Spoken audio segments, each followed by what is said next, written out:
45년 헌신했는데 남편이 바람을 피웠다면, 그리고 그 남편이 50억을 숨겨뒀다면 어떻게 해야 할까요?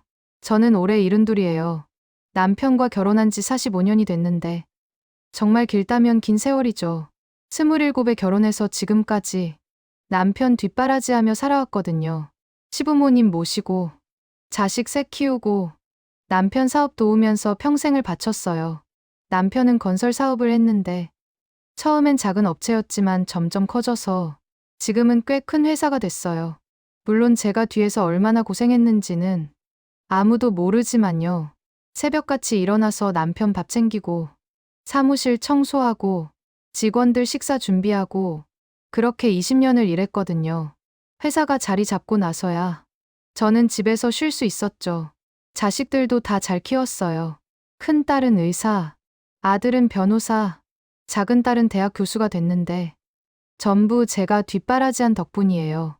남편은 회사 일로 바빠서 자식 교육은 제가 전부 도맡았거든요. 학원 보내고 숙제 봐주고 진로 상담하고 전부 제 몫이었어요. 그래도 행복했어요. 남편이 돈은 잘 벌어왔고 자식들도 잘 자라줬으니까 제 인생이 헛되지 않았다고 생각했죠. 하지만 1년 전부터 뭔가 이상한 느낌이 들기 시작했어요. 남편이 자꾸 늦게 들어오는 거예요. 회사 일 때문이라고 했지만 이른이 넘은 나이에 매일 밤 10시, 11시에 들어오는 게 이상하다는 생각이 들었거든요. 게다가 핸드폰을 계속 확인하면서 저한테 안 보이게 숨기더라고요. 예전에는 그러지 않았는데 요즘은 화장실 갈 때도 핸드폰을 들고 가는 거예요. 저는 의심이 들었지만 45년을 함께 산 남편인데 설마 바람을 피울까 싶어서 그냥 넘어갔어요. 하지만 의심은 점점 커져갔어요. 남편이 옷차림에 신경 쓰기 시작했거든요. 예전엔 아무 옷이나 입었는데 요즘은 백화점 가서 비싼 옷을 사 입고 향수까지 뿌리더라고요. 이른이 넘은 나이에 왜 갑자기 꾸미기 시작했을까 생각해보니 수상했어요. 어느 날 저녁 남편이 샤워하러 간 사이 핸드폰을 몰래 봤어요. 비밀번호는 제 생일이었거든요.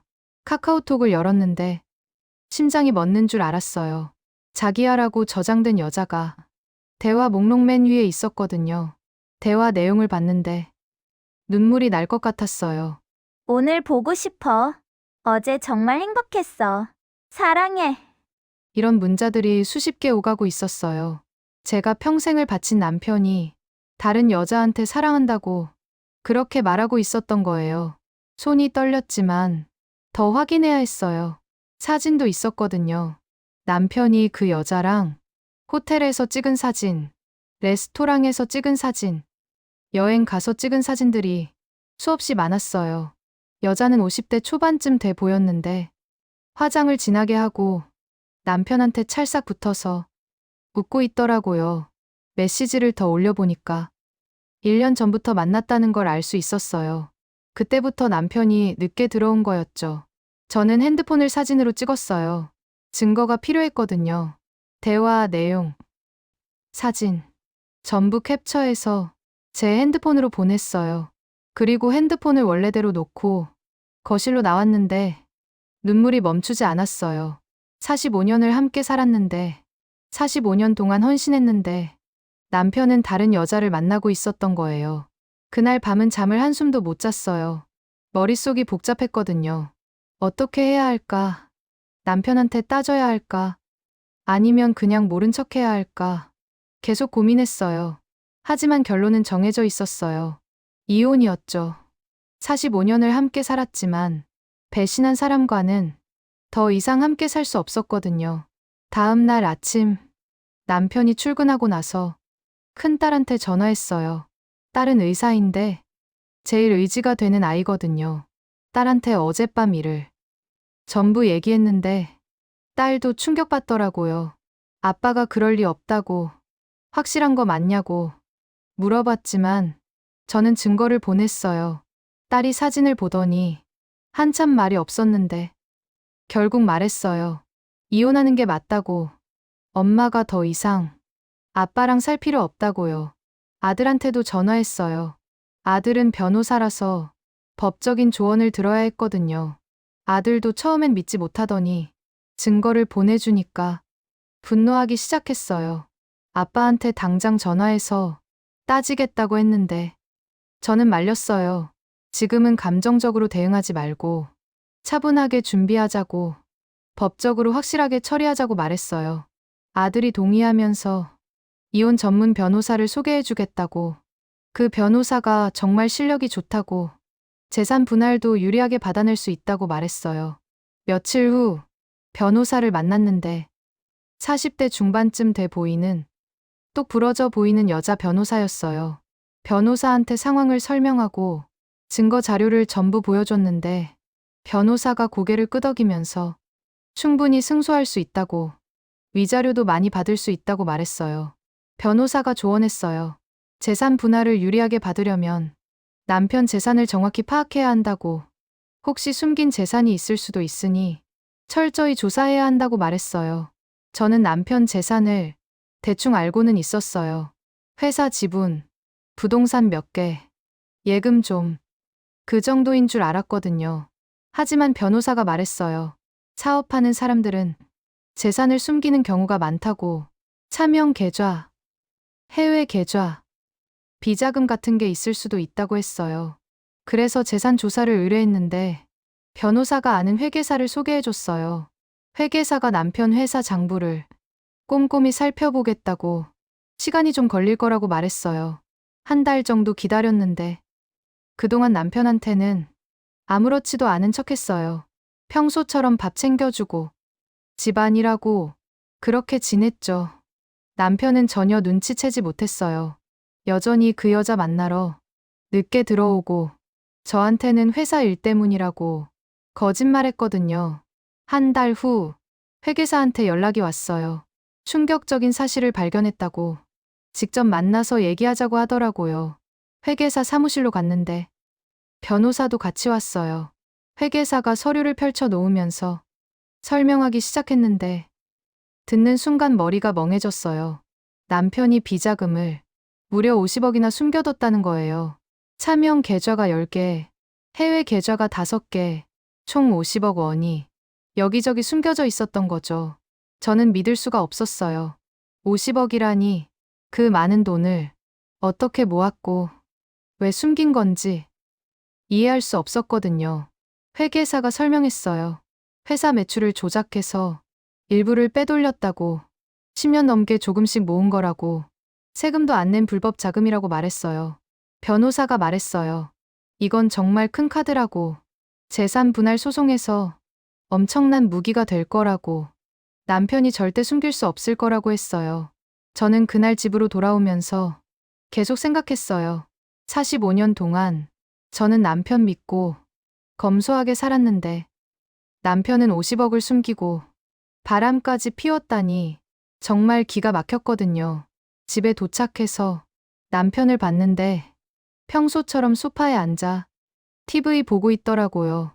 저한테 저녁 뭐 먹냐고 태연하게 물어보는 걸 보니까 화가 머리끝까지 났어요.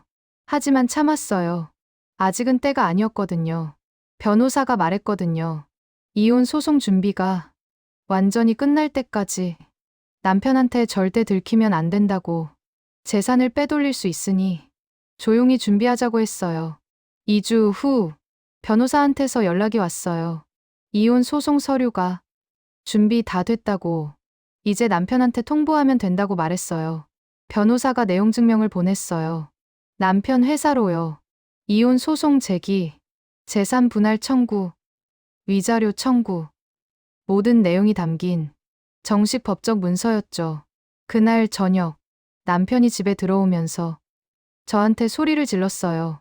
이게 무슨 짓이냐고, 왜 갑자기 이혼이냐고, 미쳤냐고 화를 내더라고요. 저는 차분하게 말했어요. 당신이 바람 피운 거 다 알고 있다고, 증거도 다 있다고, 이혼할 거라고 말했어요.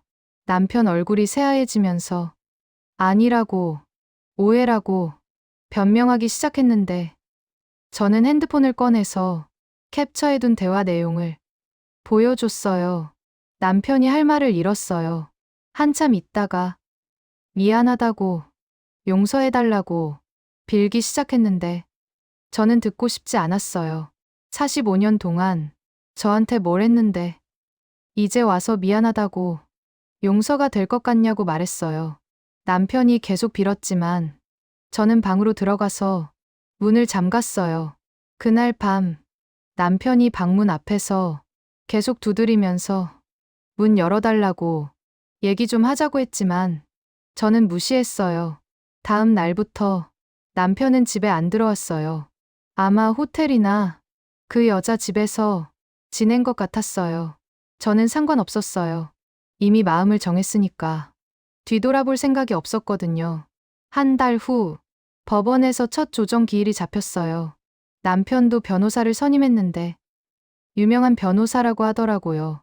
조정실에 들어가니까 남편이 앉아 있었는데 한 달 사이에 많이 늙어 보였어요. 하지만 저는 동정하지 않았어요. 자업자득이니까요. 조정위원이 양쪽 얘기를 들어보겠다고 했는데 남편 변호사가 먼저 말했어요. 뒤에 이야기가 궁금하시다면 화면을 2번 터치해 이어서 감상해 주세요. 남편 변호사가 주장했어요. 이혼은 인정하지만 재산 분할은 50대 50으로 위자료는 5천만 원 정도가 적당하다고 말했어요. 저희 변호사가 반박했어요. 남편이 불륜을 저질렀으니 유책 배우자라고 재산 분할은 70대 30, 위자료는 3억이 적절하다고 주장했어요.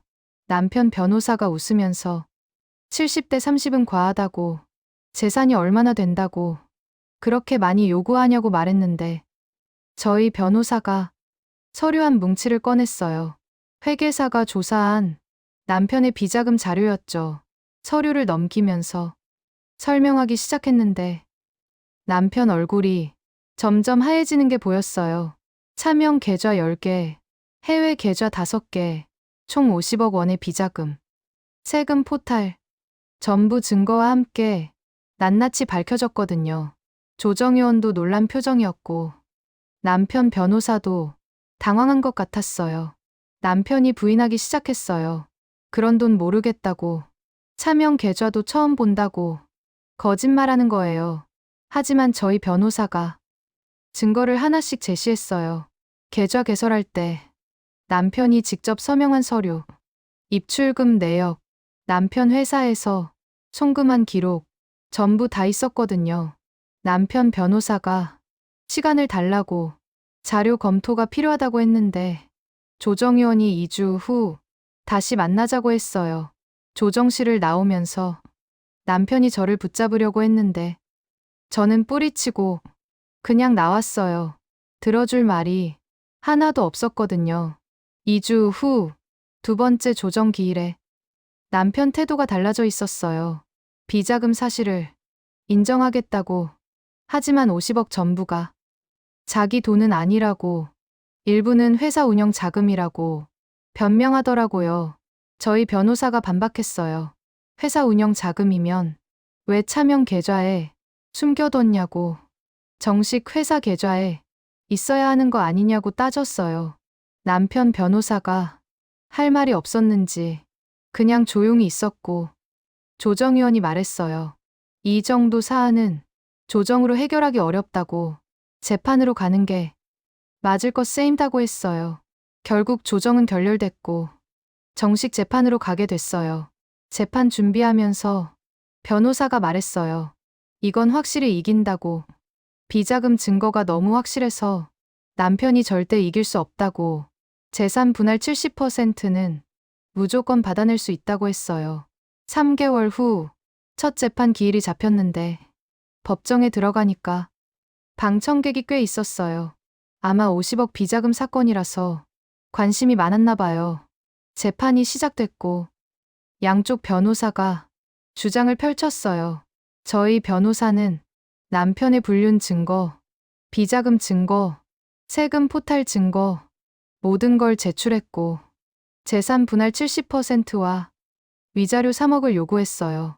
남편 변호사는 불륜은 인정하지만 일시적 실수였고 비자금도 회사 운영상 어쩔 수 없었다고 변명했는데 판사가 냉정하게 증거를 검토하겠다고 말했어요. 두 번째 재판에서 판사가 물어봤어요.